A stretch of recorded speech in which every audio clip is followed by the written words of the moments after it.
This video is brought to you by Surfshark VPN. Stick around to learn more about how Surfshark lets you browse the web freely and securely. Plus, get 4 additional months for free when you sign up over at skillup.com/skillup. Click below for that link or stick around to the end of the video to learn more.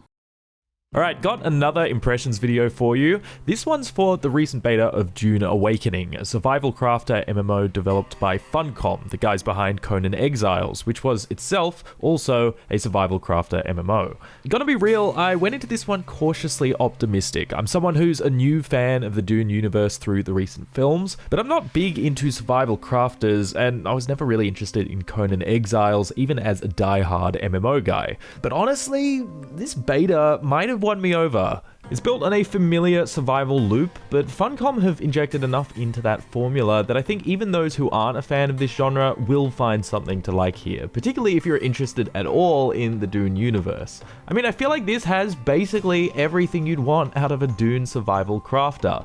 The desert world of Arrakis has been so beautifully realized here in the game's visuals and soundscape, and alongside its beauty, Funcom have also perfectly captured the danger of Arrakis by cleverly integrating its harsh properties into the survival crafter loop. Its unrelenting heat, its violent weather, its gargantuan sandworms. These are all things that have been made to feel dangerous and even oppressive at first, but as I learned to navigate them, I did come to feel as though I'd truly mastered the desert, just like one Paul Atreides. It's also got all that other stuff, like the mind-bending Bene Gesserit powers, the physics-warping Holtzman tech, the spice hallucinations, you name it, this game's got it. All that's to say that this is more than just a survival game in a Dune wrapper. There is so much here that is unique to this universe and that has been smartly leveraged across the board. Again, as far as a survival game on Arrakis goes, I think Funcom have nailed that brief. You might think that the survival crafter stuff would bog down the experience, but I personally didn't find that to be the case. Tutorialization, resource economy, building systems, inventory management. If you've ever felt like these things were a little too annoying in other survival games,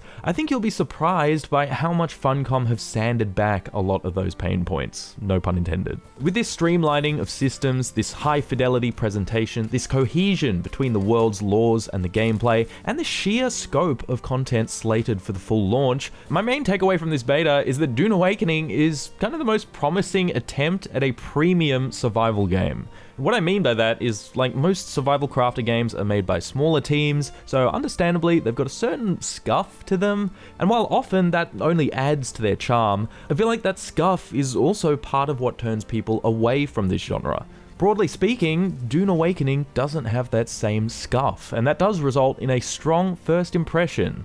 That's not to say it's totally polished. I am concerned about some of its technical issues given the launch is just a month away, and I still have some lingering questions when it comes to stuff like the narrative and MMO elements. But otherwise, I do think Funcom are on track to delivering a solid, premium survival crafter, and potentially even a decent MMO, which for me is quite an exciting prospect.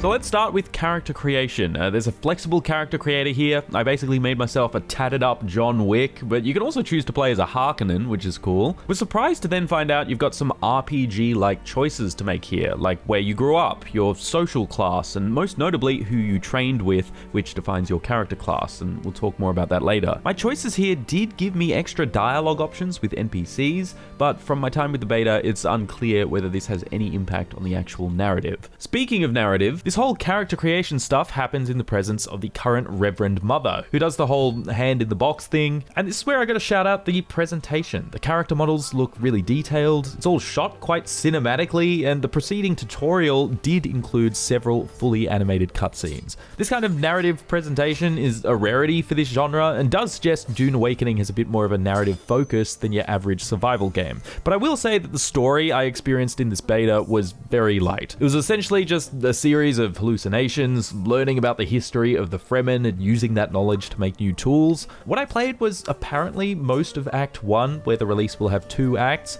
I think if what I saw here was any indication of the full campaign, I'm going to be a little disappointed given how ripe this universe is for compelling stories and characters, but I guess we'll wait and see. That high production value extends to the environments. Now, I was pretty curious about how Funcom were going to make Arrakis interesting to explore both visually and mechanically, given the planet is like 95% sand and rock, but you know, I think they pulled it off. On the visual front, both natural and man-made environments look absolutely beautiful. Unreal Engine 5's lighting tech is really putting in the work here, giving both internal and external spaces such vibrancy and depth.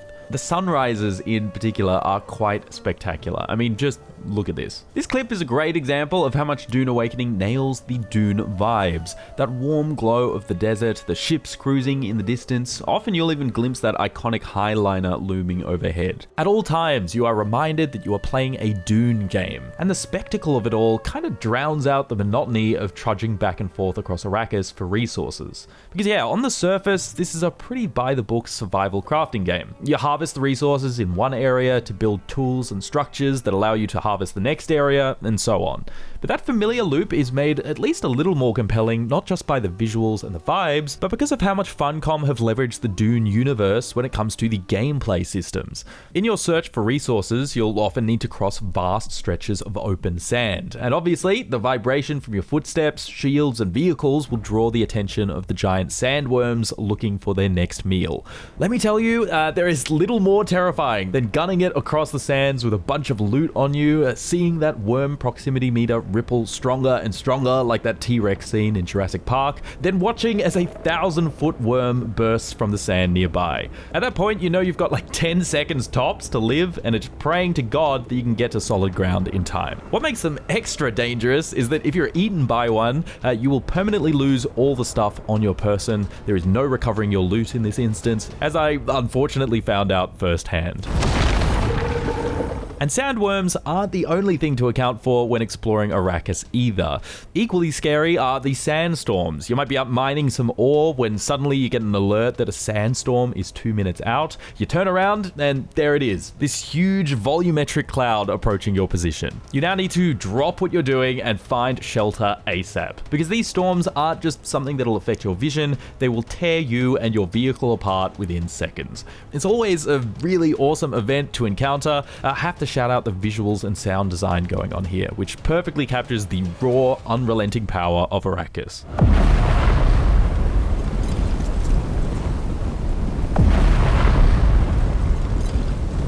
Far and away, the most important thing you need to account for, though, is the heat. Arrakis is very, extremely hot, so a core mechanic here is keeping yourself hydrated.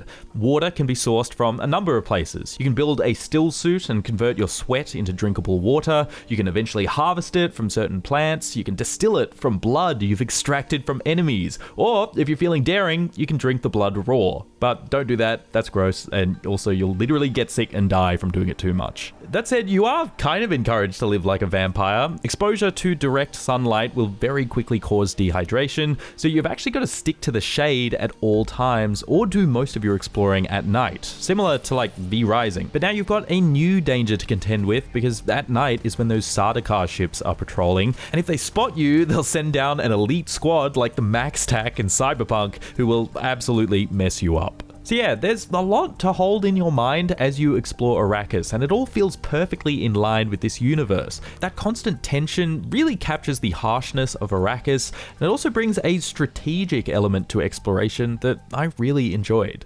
Something else I appreciated was that the whole survival crafting process has also been nicely streamlined to make things feel less tedious, less obtuse, and ultimately more inviting to those who are otherwise turned off by this genre. Mining, for example, isn't a matter of sitting there, holding down a key for a few seconds, waiting for your material to pop out. It's a more active thing. You've got this laser cutter, you do a quick scan of a node, and then you'll see this glowing fault line that you can trace, and boom, materials collected with more materials based on your precision and speed. The material economy is very generous. You get a heap of materials from each node, and nodes respawn very quickly. I also feel like inventory management can be a little nightmarish in these games, with you traveling so far away only for you to become over-encumbered after like a minute of mining. But here, you've got pretty decent bag space and carry limits, and most materials stack into the hundreds, which is more than you'll ever need to craft any particular item. That same quality of life is baked into the building systems. You can place a projection of a thing you'd like to build before committing to it.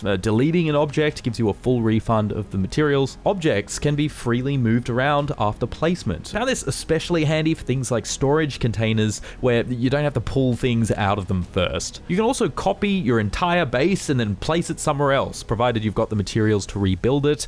It honestly feels like Funcom have taken all the best conveniences from survival games in recent years and put them all in here. It's all very well tutorialized too. The game gradually introduces you to every game system. You can choose to have the game slowly unlock parts of the tech tree so you aren't hit in the face with information overload. It was a very pleasant onboarding experience. I'd say more so than almost any other survival crafter I've played.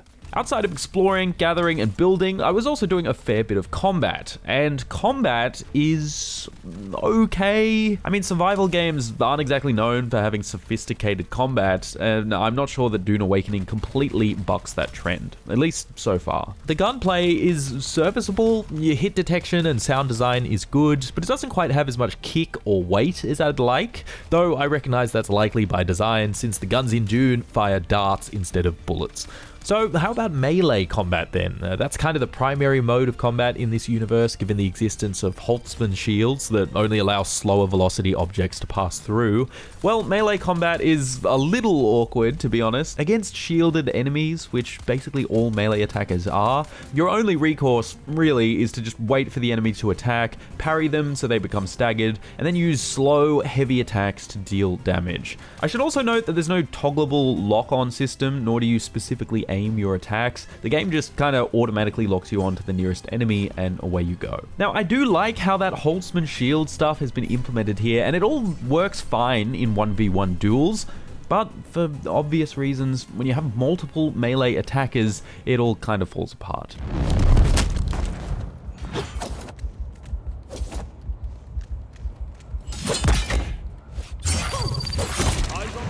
I found enemy variety was lacking as well. There were two enemy factions that I encountered, but they basically had the same three enemy types. They had a heavy machine gun guy, a rifleman, and a melee attacker. They were kind of tough sometimes, but only because they output so much damage. In terms of their AI, they're dumb as doorknobs. In that way, it never really felt like I outplayed them because of strategy or using cover effectively. Most of the time, it was just because I managed to exploit the dumb AI by baiting them away from each other like lemmings and killing them one by one. That said, the full game does promise more quote-unquote complex enemies, so there's every chance this becomes less of a problem later on. What does set this combat apart from many other survival games, though, are the character classes that I mentioned earlier. And this is the most exciting aspect of combat for me personally as someone who really loves RPG buildcraft. In character creation, if you said you trained with the Bene Gesserit, you'd be granted abilities around physical manipulation, like a force pull thing. I picked the Trooper, which started me out with the Shigawire Claw ability, basically a grappling hook, which really came in handy during exploration. Each of these classes has 3 little ability trees you can spec into as you level, unlocking new active and passive abilities. You typically only have access to 2 active abilities, except when you're high on spice, at which point you become kind of super powered and also unlock that 3rd ability slot. But what's cool is that you aren't locked into any one class, it seems. Finding trainers out in the world will allow you to unlock the trees of other classes. And that doesn't just mean you can entirely change your class, it also allows you to apparently mix and match active and passive abilities from all of the trees to create hybrid builds. So yeah, that's quite exciting. Even though I didn't get to play around with it much in this beta, there's definitely an interesting class system here that offers some compelling progression and buildcraft, unlike any other survival crafter game. And I'm keen to see how combat further evolves in the full release. All in all, I think Funcom have done a pretty bang-up job here at adapting the Dune universe into a survival game. But there are still some components I'm a little unsure of, namely the MMO elements and technical performance. So let's close out this video by touching on those.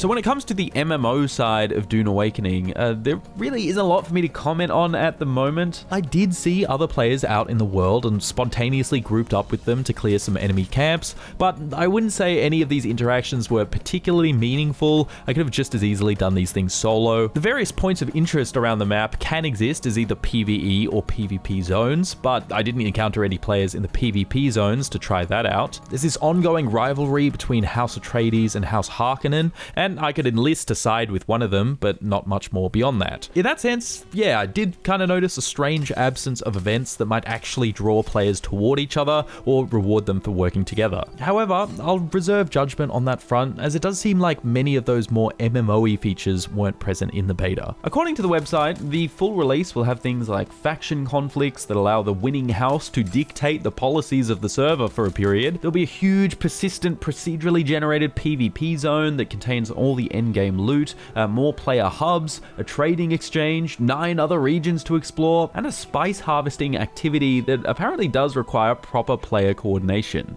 Only time will tell if this is all fleshed out enough to sustain MMO players in the long term, but at least on paper, it sounds quite promising, and I leave the beta genuinely looking forward to experiencing all that stuff. I will flag that Funcom do have some more work ahead of them though. I did run into a fair few technical issues, including a couple bugs that required a game restart, but the most glaring issue is performance. I'd get these seriously annoying stutters in some parts of the map, and I've seen across socials similar reports of people having rubbish performance, crashes, and all sorts of weird visual artifacts. These issues are a genuine concern of mine given the launch is just around the corner. If there's anything that's going to tarnish this launch, it's this stuff. Even if survival game fans are no stranger to technical issues, difference is those are usually in early access games, which this is not. So yeah, fingers crossed Funcom can address these issues and that MMO stuff lands, because I had a great time with this otherwise. The visuals are fantastic, the Dune universe has been smartly integrated into all aspects of the gameplay, the survival loop is about as streamlined as it can get,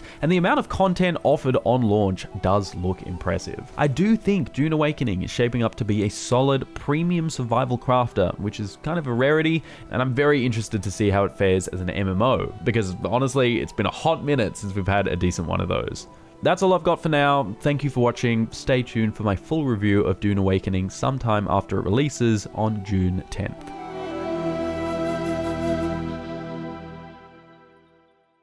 It's actually never been more helpful to have a VPN for a bunch of reasons, and that's why I'm very happy to have the support of this video sponsor, Surfshark VPN. Right now, the internet is getting more and more carved up geographically, with companies limiting which content you can access and which price points you can buy things at based on where you live.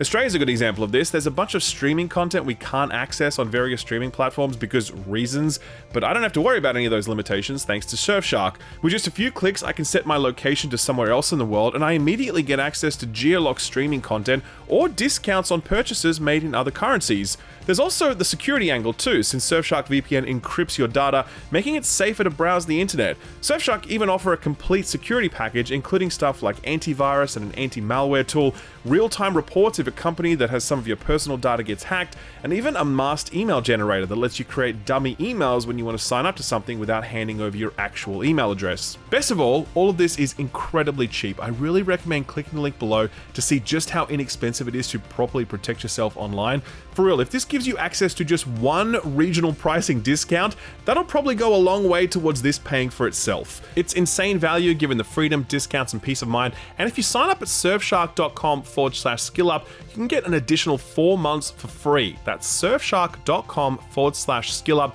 for an additional 4 months free. You'll find that link below in the description and the pinned comment. Thanks Surfshark for sponsoring the video, and thank you for watching it.